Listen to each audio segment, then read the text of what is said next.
네, 오늘 본문은 아시리아의 랍사게가 유다의 왕과 백성들에게 전하는 말입니다. 그는 백성들을 위협하고 또 그 백성들의 틈을 찾아내고자 하는 말들을 계속 이어갑니다. 오늘 같이 보고자 하는 것은 유다 백성들의 반응입니다. 유다 백성들은 랍사게의 말을 듣고 무엇을 하였는가에 대한 대답입니다.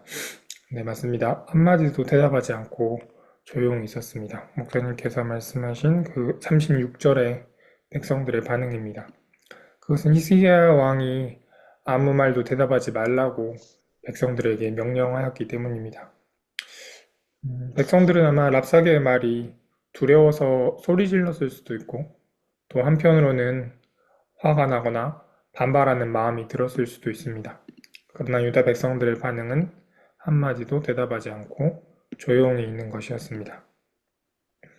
왜 히스기야는 조용히 있으라고 했을까를 생각해 볼 수 있을 것 같습니다. 어쩌면 백성들 가운데 혼란이 있지 않기를 바랐기 때문일까.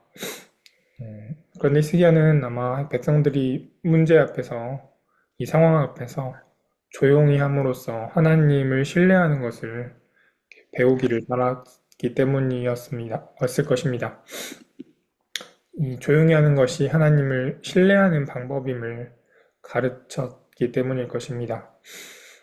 성경 속에서는 침묵으로 하나님을 신뢰하는 구절들이 나오는데 그 신앙의 모습을 백성들이 배우기를 아마 히스기야 왕이 바랐을 것입니다. 모세와 이스라엘 백성이 출애굽하면서 홍해 앞에 있을 때의 말씀입니다. 여호와께서 너희를 위하여 싸우시리니 너희는 가만히 있을지어다 라고 말씀하셨습니다.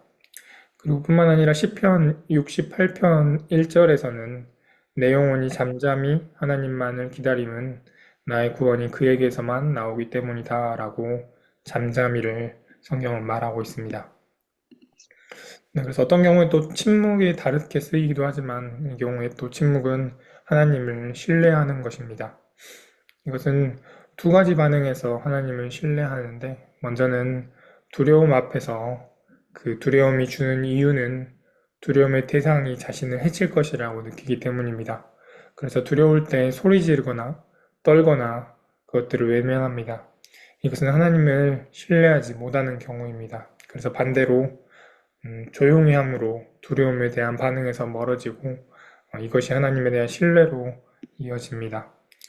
다른 하나는 저항입니다. 저항은 어떤 경우에 필요하지만 어떤 경우에 자신의 힘으로 이 상황을 벗어나려는 그런 자기교만이 있습니다.